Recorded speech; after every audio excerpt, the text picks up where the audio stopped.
సంగారెడ్డి జిల్లా సదాశివపేట పట్టణ పరిధిలోని జై భవానీ మందిర శ్రీరామ కళామందిరంలో దగ్గర ఉన్న ఆలయంలో ఆఖరి ఆషాఢమాసం సందర్భంగా అంగరంగ వైభవంగా పూజా కార్యక్రమాలు జరిగాయి. ఈ కార్యక్రమంలో భక్తులు, మహిళలు, సదాశివపేట పురపాలక సంఘం చైర్పర్సన్ అపర్ణ శివరాజు పాటిల్ పాల్గొన్నారు. భక్తి పాటలతో లలిత సహస్రం కవించి అనంతరం పూజా కార్యక్రమంలో తీర్థ ప్రసాదాలు నిర్వహించారు.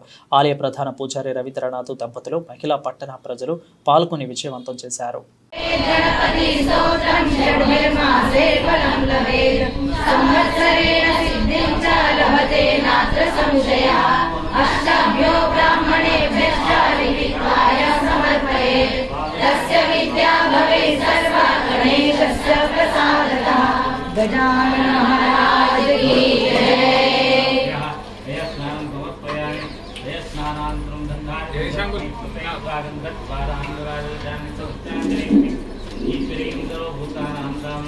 गणेश पंचरत्न स्तोत्र